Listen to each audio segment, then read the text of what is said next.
Le ton va encore monter sur le Club Poker Radio. Une émission présentée par Winamax, la référence du poker en ligne. Et nous revoici, toujours en compagnie du Chichi. Nous avons troqué Harper et Cédric pour Gaël et Louise Franqueur. Bonsoir Louise. Bonsoir. Bonsoir. Merci d'être avec nous. Ah, ça fait plaisir de parler français un peu avec quelqu'un que tu interviews, Gaël. C'est vrai que En général, il sait dire bonsoir et baguette, mais tu vois, c'est... Ouais. I love Paris, I love Ça ne sera pas le français, ça va être le franglais, parce qu'il y a des mots que je vais dire en anglais.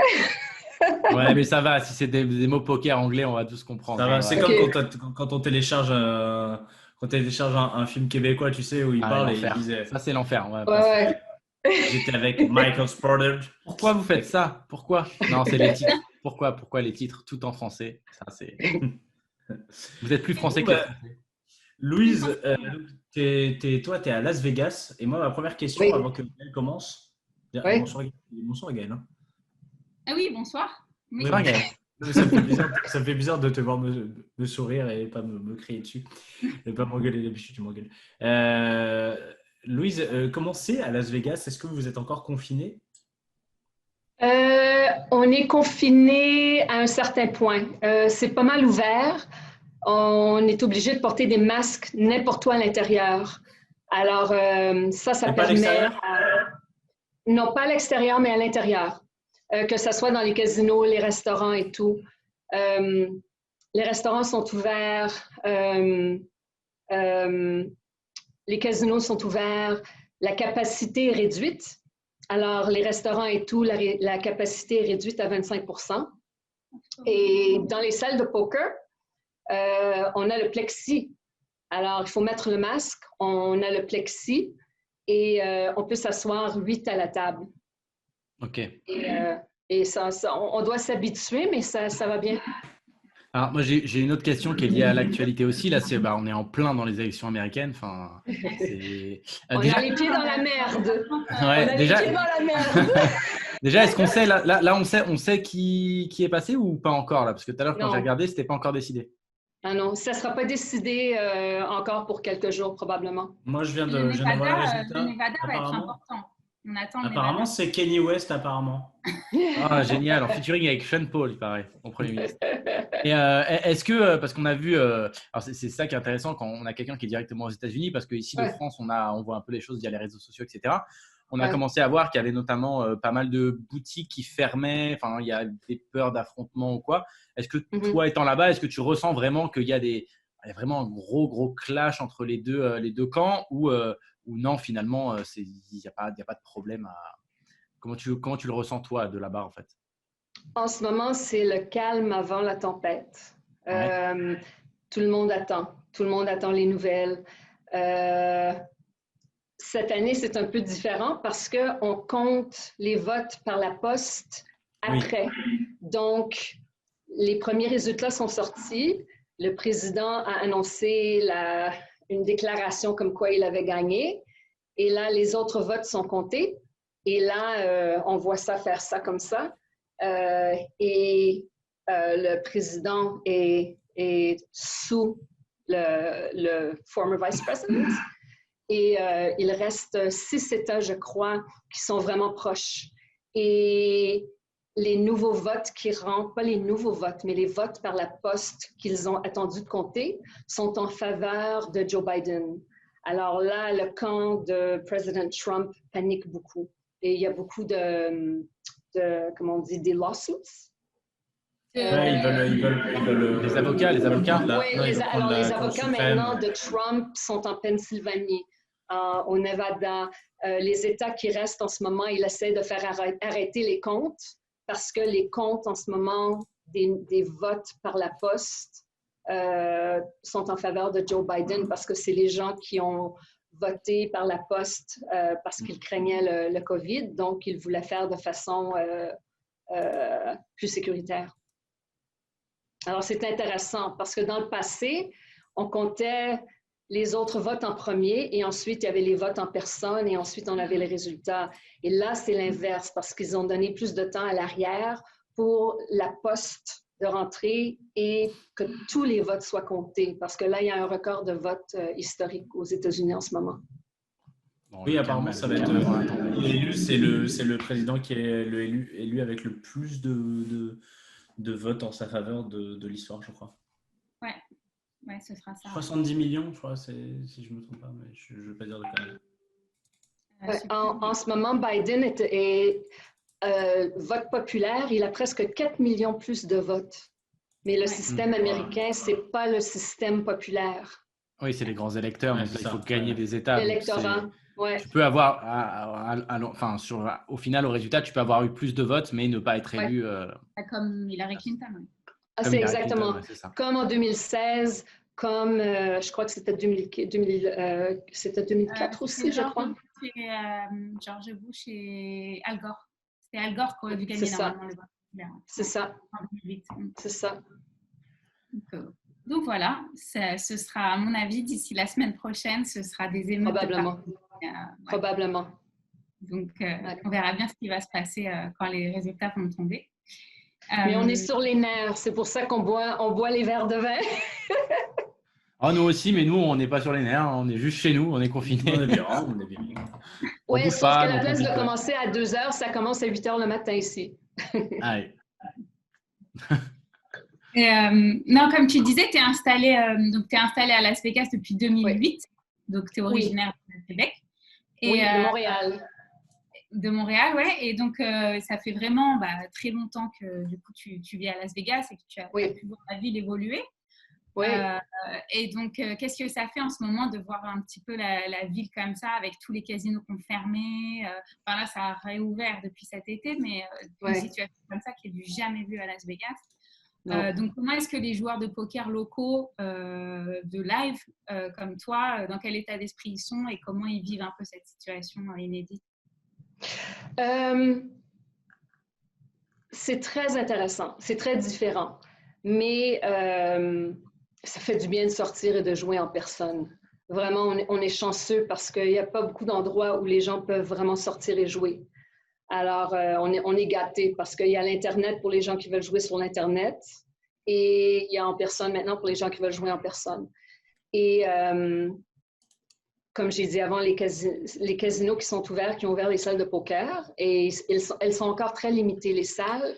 Elles prennent beaucoup de précautions pour que les gens se sentent en sécurité quand ils jouent. Et le Venetian, en ce moment, je pense que c'est un des premiers casinos au monde qui a commencé les séries de poker sérieuses, le Deep Stack Extravaganza. Et là, en ce moment, il y a quelques jours, ils ont commencé celui de novembre et le MSPT va être ici, le Mid-States Poker Tour. Alors, c'est vraiment, on est dans une bulle et les gens regardent pour voir comment ça va se dérouler. Et on espère, ceux qui participent en ce moment, on espère que ça va vraiment, en 2021, ouvrir les portes dans les autres casinos, dans d'autres villes et autour du monde, vraiment. Mais we're in a bubble. Everyone's watching Vegas and the Venetian and the Wynn right now pour voir ce qui se passe. Et du coup, ce qui est intéressant pour toi, du coup, ce qui a été intéressant pour toi, par exemple, c'est que j'ai vu sur Endon Mob en 2020, donc truc assez exceptionnel. Ouais. Tu as eu environ 20 nouvelles lignes Endon Mob en 2020, donc ce qui est vraiment exceptionnel dans le monde parce que personne n'a joué en live du tout dans le monde. Et donc, toi, tu as environ 20 nouvelles lignes Endon Mob de 2020. Et du coup, ça t'a mis en position de numéro 1 GPI Women, classement. Et donc, forcément, c'est une situation assez dingue. Et ça met un peu le spotlight sur toi. Donc, qu'est-ce que tu penses de cette situation? Qu'est-ce que ça fait pour toi, du coup, d'être en haut du classement, du fait que tu sois à Vegas et que tu puisses avoir des lignes Endon Mob en live? Oui, et c'est assez spécial parce que ça fait, je pense, 4 ou 5 ans que je suis deuxième au Canada derrière Chrissy.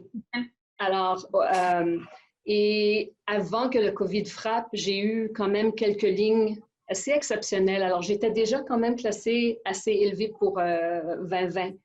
Mais depuis COVID, oui, en effet, j'ai participé dans les Deep Stack et ils ont eu des grands tournois et j'ai eu du succès dans ces tournois, ce qui m'a vraiment donné la chance de pouvoir monter.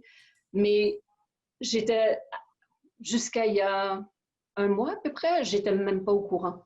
Et c'est une de mes copines qui m'a envoyé « Hey, tu es numéro 2 ». Et ça m'a vraiment surpris parce qu'avant, je regardais juste au Canada.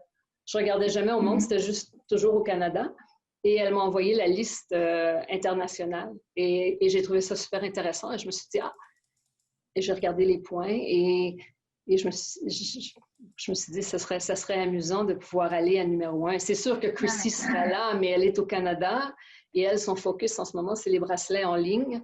Donc, c'est sûr que j'ai pu profiter de la situation en ce moment habitant à Las Vegas.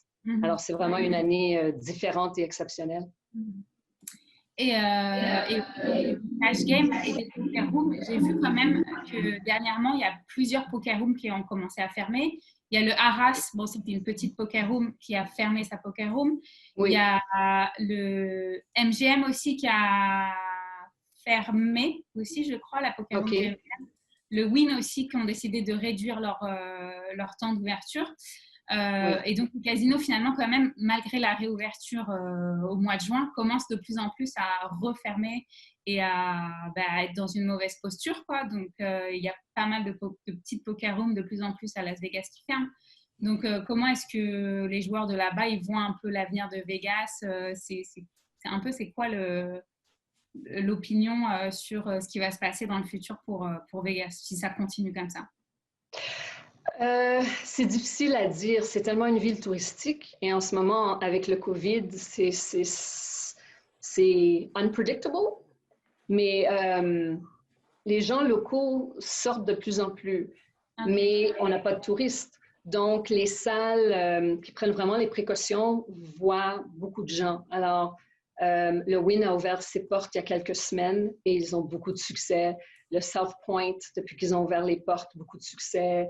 Orleans aussi, les salles qui prennent beaucoup de précautions depuis le début et qui ont 7-8 personnes par table et qui offrent des garanties. Et Venetian, en ce moment, pour les cash games, offre des promotions assez exceptionnelles, des mains par demi-heure, la main la plus haute qui gagne 500 ou 600 $, des bad beats et tout ça.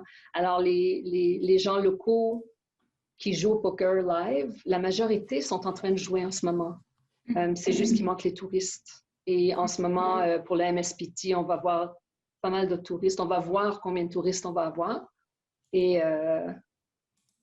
ça va pas mal quand même. C'est quoi un petit peu le comportement des Américains dans les casinos? Est-ce que toutes les mesures ont été tout de suite plutôt bien acceptées? Il n'y a pas de problème au niveau du port des masques et tout ça? Ou est-ce qu'il y a un petit peu un sentiment de révolte? Ça a été difficile parce que je crois que quand ça a ouvert au mois de juin ou juillet, le port de masque n'était pas forcé et il n'y avait pas de plexi et il y avait 4 ou 5 personnes par table. Et donc, la majorité des gens comme moi, je n'osais pas sortir et jouer. Et c'est juste quand ils ont dit que les masques obligatoires et avec le plexi que moi, mes amis et beaucoup de gens que je connais, tout d'un coup, on a essayé 1 fois, 2 fois, 3 fois. Et quand on a vu qu'on s'est senti un peu confortable, de plus en plus, on s'est mis à jouer. Parce qu'il n'y a vraiment pas d'exception. Hein, et le masque doit être bien porté. Et les cartes sont lavées, les chips sont lavés. C'est mieux qu'avant. Pardon? Ça, c'est mieux qu'avant quand même, parce que c'était pas les chips, ils étaient assez. Ils sont pas lavés. C'était pas lavé. Ah non, il y a une personne dans le coin qui est là, qui lave les cartes et qui lave des chips. Et avant de s'asseoir, le dealer regarde pour être sûr que tout le monde utilise le hand sanitizer. Oui. Quand on se lève pour aller en pause et on revient, tout le monde doit faire le hand sanitizer. Ils sont vraiment stricts, pas le droit de manger dans la salle. Ils sont vraiment stricts. D'accord, ouais, ça change. Et je me demandais aussi, par rapport au cash game, par exemple, des salles comme le Bellagio qui était complètement, enfin, il y avait tout le temps plein de tables de cash game, avec la Bobby's Room aussi qui était souvent pleine et toutes les tables autour, etc. Donc, je me demandais si toi, tu savais comment c'était aujourd'hui, par exemple, pour une salle comme le Bellagio qui fonctionne beaucoup sur le cash game, où ils en étaient au niveau de la Bobby's Room et des autres tables. Si tu connaissais par exemple aussi Jennifer Hartman, qu'on avait interviewée dans l'émission et qui joue tout le temps là-bas et qui est une joueuse depuis toujours de Las Vegas aussi, quoi. Donc, comment ça se passe au niveau de cash game dans ces salles-là? Ça, je ne peux pas te répondre. Vraiment, j'ai limité m'exposer dans plusieurs salles. J'essaie d'aller dans une ou deux salles, pas mal toujours les mêmes. Et je peux juste parler dans ces salles-là de ce que je vois. Mais en effet, beaucoup de petites salles sont fermées. Et aussi parce que les autres jeux sont limités, ils se servent des salles pour mettre d'autres jeux, pour essayer d'avoir plus de revenus pour les casinos. Alors, c'est différent, c'est sûr. Ouais, mais les high limits et tout ça, Bellagio, je ne peux pas répondre. Et non, je me demandais aussi, tu as pu voir Las Vegas beaucoup évoluer en l'espace de 12 ans. Donc, pourquoi toi, à la base, déjà, tu avais choisi de t'installer à Las Vegas? Parce que ce n'était pas commun, surtout qu'on peut jouer au Québec et on peut bien jouer au poker aussi là-bas à Montréal. Il y a beaucoup de salles très bien de poker.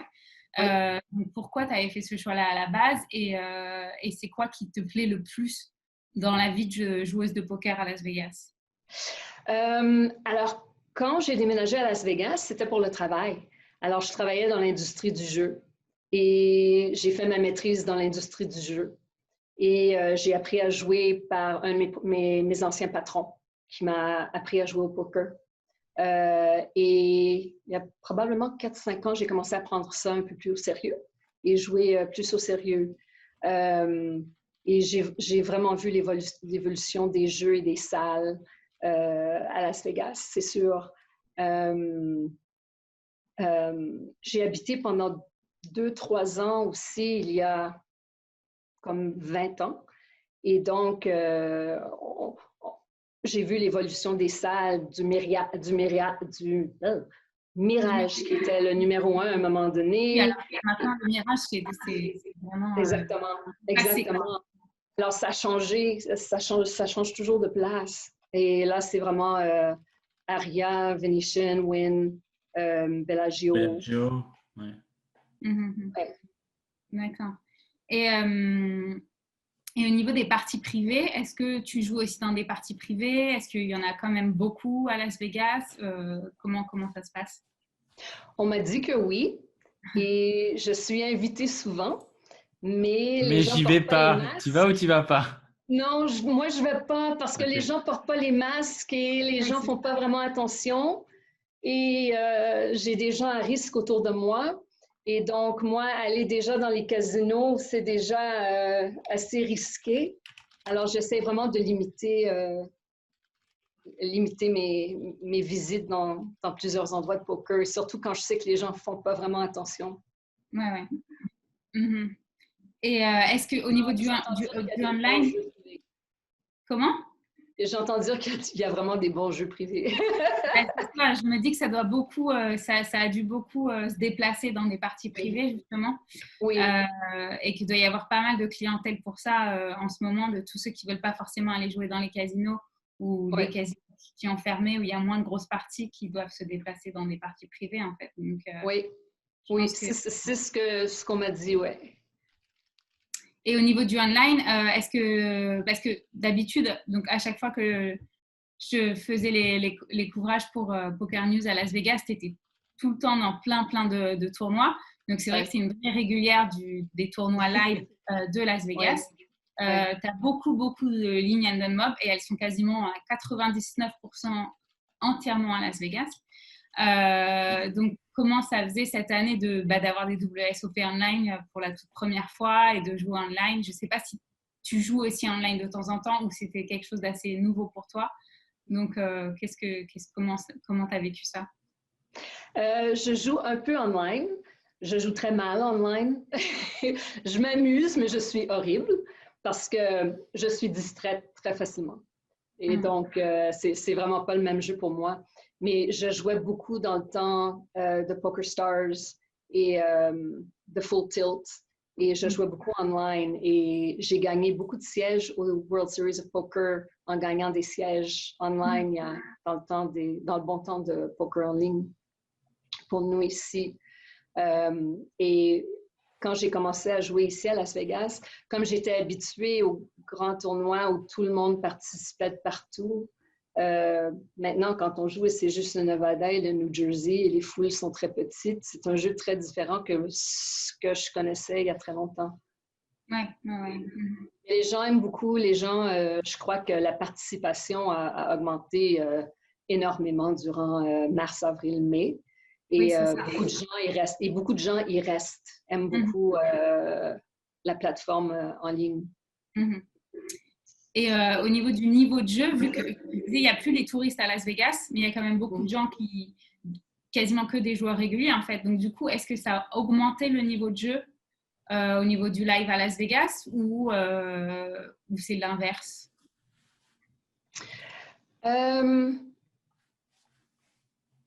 C'est intéressant. C'est depuis quelques semaines, c'est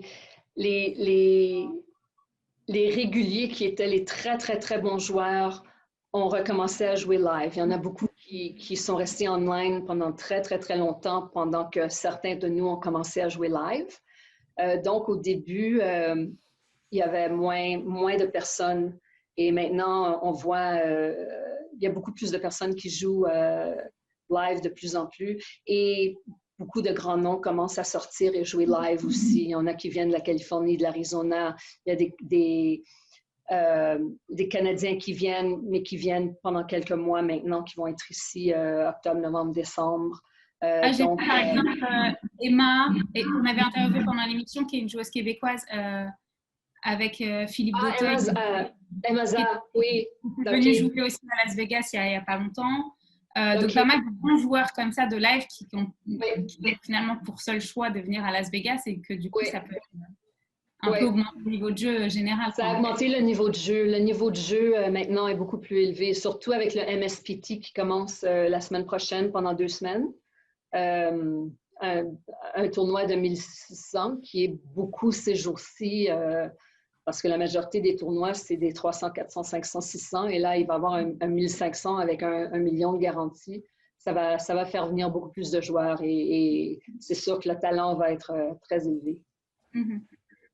Et sinon, je me demandais, vous en parliez par exemple avant la pause, le heads up du Ah oui, je voulais poser une question. Je lui ai posé la question aussi, pareil, là-dessus. Ouais, Daniel Negreanu a commencé. Donc, il joue à l'Aria, je crois. C'était à l'Aria hier. J'ai regardé les 20 dernières mains hier. Ah, t'as regardé que la fin, t'as pas tout regardé? Non, parce que j'avais de la misère à voir à quelle heure ça commençait parce que ça a changé quelques fois. Et en ce moment, nous, on regarde ce qui se passe dans l'électorat. Et donc, quand j'ai ouvert mon ordi pour jouer un tournoi en ligne hier soir, et là, j'ai vu sur mon téléphone que ça se passait. Alors là, je l'ai ouvert et il restait seulement 20 mai, je crois. Est-ce que c'est un clash que tu as suivi depuis tout début, cette histoire? Tu as suivi vraiment sur Twitter ou pas? Ou plutôt là, vraiment juste récemment, depuis que c'est annoncé, quoi? Juste récemment, vraiment. Ouais. C'est bon pour le marketing, c'est bon pour le show, c'est bon pour l'intérêt. Mais je trouve ça de valeur que maintenant, toutes les mains vont être en ligne. Parce que je pense que les gens, surtout avec Negreanu, il y a des gens qui préfèrent vraiment voir en personne. Alors, c'est de valeur qu'il y avait juste 200 mains live et que le reste, tout va être en ligne. Ça, c'est pour moi, en tout cas. Oui, je pense que pour beaucoup de gens ou même de joueurs live, c'est plus sympa de regarder. C'est toujours plus sympa de voir des mains en live, en tout cas. C'est clair. Hier, c'était vraiment sympa. Moi, alors, je ne sais pas s'ils vont le refaire, c'est possible qu'ils le refassent de temps en temps, une petite micro-session comme hier pendant tout le challenge. Ce serait intéressant pour faire un petit peu durer le truc. Moi, personnellement, je suis de l'école online, donc je préfère le online. Mais je trouve ça bien d'avoir un petit peu des deux. Après, c'est juste qu'en termes d'organisation, c'est impossible, bien entendu, de faire 25 000 mains en live. C'est juste impossible, quoi. Mais pour le show, pour toute la fame qu'il y a autour. Et puis, la personnalité, même, j'ai trouvé qu'on n'a presque rien vu. Hier, je m'attendais à voir un peu plus de trash talk. Ah, ils étaient trop nounours. C'était des bisounours hier soir. C'était pas ce que je pense, mais c'est quand même bien de voir les personnalités c'est sûr. Et puis, qu'on peut pas voir en ligne. Et puis, vu qu'actuellement, en plus, il n'y a aucun contenu poker live, il n'y a vraiment rien du tout, en avoir un petit peu comme ça, c'est vraiment sympa. Donc, bon, on verra bien si on a le droit à un petit peu plus de bonus là-dessus. D'ailleurs, au niveau du contenu poker aux États-Unis, parce que là, il y a quelques tournois, etc., est-ce qu'il y a un peu de streaming? Est-ce qu'il y a un peu de contenu sur YouTube ou Twitch ou vraiment pas du tout actuellement? Il y en a un peu, mais vraiment pas beaucoup. Pas beaucoup. Non, ça n'a pas vraiment recommencé encore beaucoup. Il y a une nouvelle série qui a commencé au Texas la semaine dernière et ils ont fait le Twitch et il y a beaucoup de gens ont regardé parce que les gens vraiment cherchent le contenu. Hein. Ah oui, vous êtes friands, enfin les gens sont friands quand même sur… Et qu'est-ce que tu tapes sur l'ordi là? Je réponds dans le chat. Je réponds au chat. Il est sur Twitch. Je réponds au chat des gens. Ton fan club? C'est le tien, justement. Et au niveau de Las Vegas, est-ce que tu te vois vivre encore… est-ce qu'on ne s'en lasse pas au bout d'un moment de vivre dans une ville comme ça, qui est aussi… c'est une ville vraiment complètement à part, quoi, parce que comme ça, en plein milieu du désert, avec cette rue où il y a tout qui se passe et autour, c'est super pavillonnaire, donc c'est vraiment un peu bizarre. Donc, est-ce que tu te vois vivre encore longtemps là-bas? Est-ce que tu te vois encore jouer encore longtemps en live comme ça à Las Vegas? Comment est-ce que tu envisages l'avenir? Je me vois voyager plus pour jouer et voyager. J'adore voyager. Alors, l'année dernière, j'ai été à Barcelone pour jouer à Barcelone. Finalement, j'ai presque pas joué à Barcelone comme je voulais. Je préférais visiter parce que j'adore Barcelone. Très bon choix, Barcelone. C'était ma 4e ou 5e fois et j'ai pas voulu jouer au poker. J'ai voulu faire visiter et vivre la vie espagnole. Mais j'aimerais bien commencer à voyager et jouer plus. En ce moment, je passe à peu près 6 ou 7 mois à Las Vegas et le reste du temps, soit que je retourne à Montréal. Je vais à Montréal quand même 4 ou 5 fois par année voir ma famille et je joue un peu au playground quand je suis là. Et je passe beaucoup de temps en Californie aussi. Ce serait quoi un petit peu, imagine, bon, c'est peu probable, mais soyons un petit peu optimistes. Peut-être que l'année prochaine, on pourra recommencer à voyager un petit peu pour quelques événements poker. Ce serait quoi la destination que tu aimerais vraiment faire ou le tournoi que tu aimerais vraiment, vraiment jouer? Prague. J'aimerais aller parce que quand je joue, je veux aussi visiter.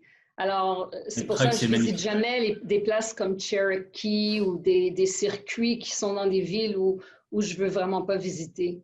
Alors, j'aimerais bien Prague. Je retournerai à Barcelone quand il va y avoir le championnat là et essayer de jouer un satellite pour essayer de gagner un siège. Battle of Malta.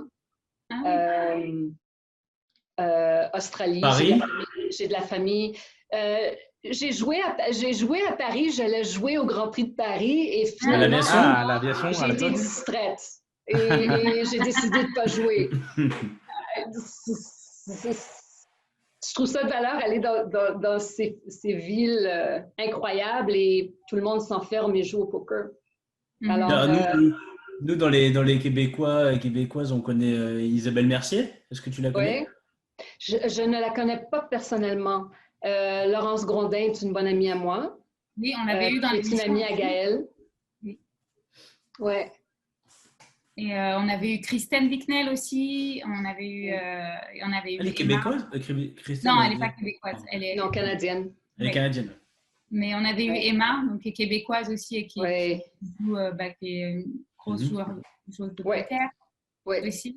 Et, mais c'est vrai que Isabelle Mercier, bon, ça fait hyper longtemps qu'elle vit en Europe, elle, en fait. Elle vit à Monaco, je crois. Avant, je la voyais quand je jouais, disons, quand j'allais aux Bahamas pour le Poker Stars, ou je la voyais, mais là, ça fait longtemps que je ne l'ai pas vue. Je ne sais plus si elle est à Monaco ou si elle est retournée à Montréal, je ne sais plus. ne sait pas trop ce qu'elle devient là, ces derniers temps. Je sais que moi aussi, elle travaille pour un site, le site de Tony G, tu sais, de trucs de crypto, là, de poker crypto, je crois. Je crois que c'est ça. Oui. C'est Coin Poker, non? C'est pas ça? C'est pas Ouais, Coin Poker, je crois. Ouais, c'est ça. OK. Et non, sinon, et au niveau de la room de poker, pour toi, c'est quoi la meilleure room de poker de Vegas ever? De tout ce que tu as connu de poker. Ouais. Wynn.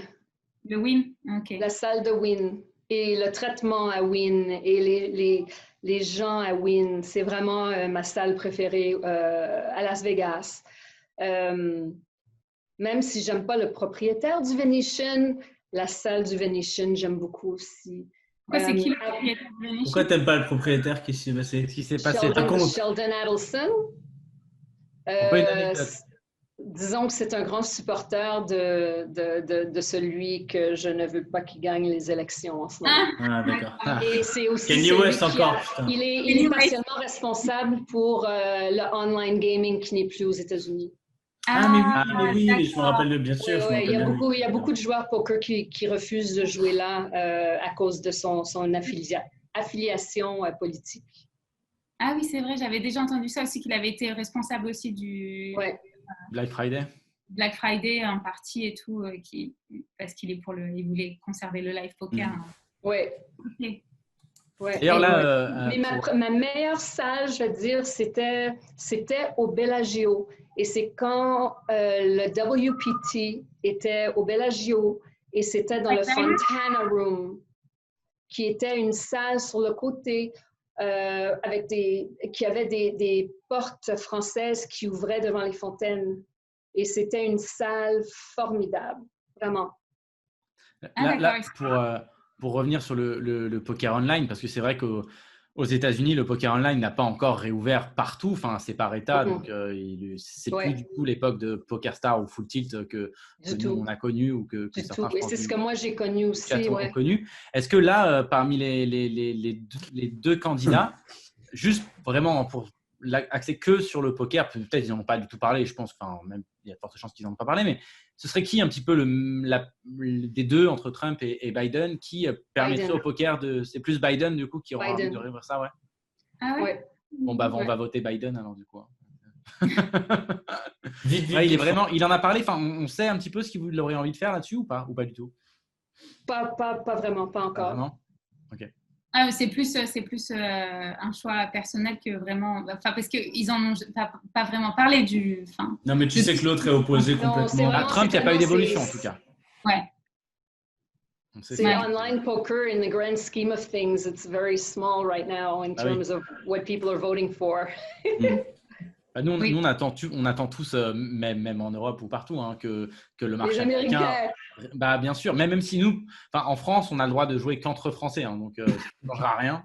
Ah, d'accord, je ne savais pas. Il y a français et espagnol, mais en tout cas, on est pas portugais. Ouvert. Et portugais, oui. Mais ça ne représente pas quelque chose d'énorme.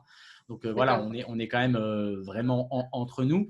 Mais clairement, pour le marché du poker mondial, c'est important qu'il y ait les Américains. C'est c'est le plus gros marché au monde. Donc, absolument. Voilà. Et quand PokerStars fait son scoop et tout, je connais des gens qui vont au Canada, je connais des gens qui vont au Mexique. Comme là, quand ils ont eu les WSOP Bracelet Events sur GG, la ville était vide. Tout le monde était en ligne pour jouer pour les bracelets.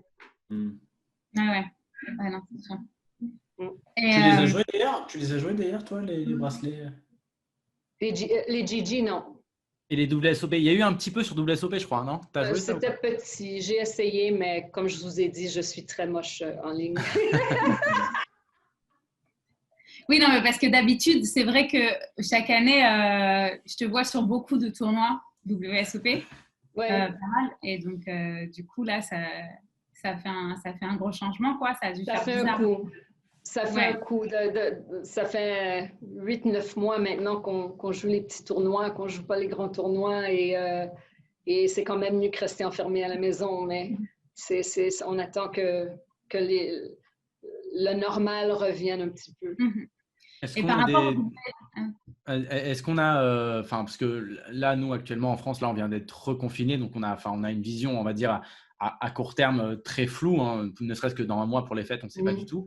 Est-ce que, bon, là, il y a les élections, donc ça risque de compliquer les choses, mais est-ce que vous avez une vision un petit peu pour savoir, est-ce que, par exemple, pour projeter un peu, est-ce qu'on a des infos sur les WSOP l'été prochain, ou vraiment, là, c'est trop loin et on ne peut vraiment pas du tout s'avancer? C'est trop loin en ce moment et les gens regardent en ce moment la bulle des tournois qui se passent comme au Venetian et tout ça avec les protocoles. Est-ce que ça se dit en français, protocole? Ouais, Bien sûr. Avec les protocoles en place et voir le succès et qu'il n'y a pas de cas qui sortent du Venetian pendant 3, 4, 5 mois. Et ça va inspirer confiance aux plus grandes séries et les autres destinations, on espère. Alors, justement, en parlant de checker un petit peu les bulles comme ça sur les tournois, comment ça se passe? Est-ce que quand on s'inscrit à un tournoi, on arrive, on inscrit, il y a notre nom, etc. Mais est-ce qu'il y a une application peut-être pour scanner quelque chose? Ça se passe comment un petit peu pour tracer tout ça? Quand on s'enregistre, on a notre carte et Okay. ils ont toute notre information avec le Player's Card. Ils ont pour chaque tournoi le nom de toutes les personnes qui sont dans les tournois. Donc, s'il y a un incident, je pense que c'est un des endroits probablement les plus faciles pour faire du contact tracing. Oui. Parce que il y a les pièges, il y a le suivi des positions et des trucs comme ça. Donc, oui. C'est assez... ouais. Et vraiment, je suis très impressionnée par les protocoles en place. Je me sens vraiment sécuritaire autant qu'on peut, je crois. Non, parce que oui, je me demandais, parce qu'avant qu'il y ait tout ça, il y a beaucoup de gens qui parlaient aussi des WSOP en disant c'est la dernière année que ça va se passer au Rio, etc. Ensuite, donc voilà, je sais pas, il parlait d'un nouvel emplacement pour l'année prochaine. Donc maintenant, il y a tout qui a été complètement bouleversé. Ouais. Donc toi, est-ce que tu avais entendu parler aussi que c'était fini pour le Rio et que... Ça fait 5 ans qu'on dit que c'est fini pour le Rio. Et la dernière année, on avait entendu dire qu'il y avait au moins un an encore au Rio. Ouais. Mais là, l'année a passé, donc vraiment, on ne sait pas. Et je crois que comme il y a des casinos qui ferment pour pouvoir garder d'autres casinos ouverts, je crois que c'est une décision très stratégique pour Caesars. Qu'est-ce qu'ils vont faire, où ils vont le faire. Ils sont en train de construire des nouveaux centres en ce moment qui vont ouvrir, qui sont supposés d'ouvrir d'ici 1 an. Donc, je crois qu'ils attendent avant d'annoncer l'emplacement pour l'année prochaine. Mais je crois, si j'allais gager, mettre une gageure, je gage qu'on va avoir le WSOP l'été prochain. Peut-être plus petit, mais ouais, je pense qu'on va l'avoir. Bon, on espère aussi, on croise les doigts. Ouais, j'espère. C'est vrai que ça a un petit peu manqué cette année. Ouais, et du coup, là, tes prochains tournois, ça va être quoi? Parce que tu disais qu'il y avait des grosses séries qui arrivaient au Venetian. Donc, comment est-ce que tu fais ton planning de tournoi et quel type de tournoi tu favorises généralement? C'est quoi les tournois les plus EV+ pour toi? Là, je vais jouer les MSPT qui s'en viennent dans les prochaines semaines. J'aime bien rester dans les tournois moyens. C'est mon soft spot, je vais dire. C'est vraiment où la majorité de mes succès sont parce que beaucoup des joueurs à l'échelle internationale ne vont pas venir en ville pour jouer ces tournois. Et ça garde... je connais beaucoup des joueurs et je crois que j'ai un peu un avantage vis-à-vis comparé à aller, disons, à Barcelone, jouer avec beaucoup de joueurs que je connais moins et qui ont un skill set très, très, très élevé. Qui jouent les tournois de 10 000. Je ne joue pas les tournois de 10 000, moi. Et Chrissy, c'est les tournois de 10 000. Et comme vous savez, on joue un tournoi de 10 000 et les points sont beaucoup plus élevés. Ça prend 5 de mes tournois pour avoir les points d'un tournoi de Chrissy. Alors, mais c'est les tournois où je réussis le mieux, vraiment. J'ai vu que tu joues quasiment full No Limit Hold'em, mais j'ai vu que tu jouais un petit peu de Omaha. Est-ce que tu joues aussi d'autres variantes, même peut-être en cash game, mais est-ce que tu joues autre chose que le No Limit? Oui, j'ai appris les autres jeux avant. J'ai appris le 7-card stud avant et j'ai appris le Omaha 8 avant. Je réussis mieux au Hold'em, mais pour m'amuser, des fois, je vais m'asseoir et je vais jouer les autres jeux parce que j'adore et j'aime bien, même si j'ai moins de succès, je joue pour m'amuser. Parce que j'aime beaucoup les autres jeux. J'adore le Raz, qui est un jeu très frustrant, mais j'aime bien jouer les jeux du horse. Le Raz, c'est mon jeu préféré, donc bonne pioche. OK. On va vous laisser. Alors,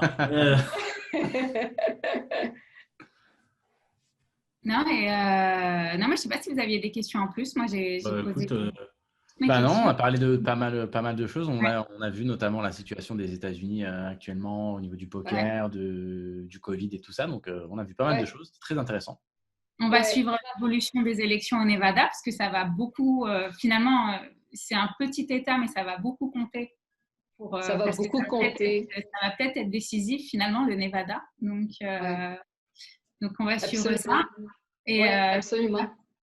Toi, tu es prête à ouvrir une bouteille de champagne. Du coup, apparemment, si c'est Biden qui gagne, parce que j'ai compris. Disons que pour l'humanité, l'environnement, relations internationales, et pour beaucoup de raisons, oui, c'est mon choix. OK, d'accord. Si c'est mieux pour le poker, on va être d'accord avec toi. Hein. Après, et si je peux avoir le résultat aujourd'hui, ça serait un bon cadeau de fête pour moi. Ouais, je comprends. Bon, merci beaucoup en tout cas. Et puis, bonne chance pour tous les tournois à venir, parce que du coup, tu es une des seules personnes qu'on interviewe depuis pas mal de mois. Qui peut jouer.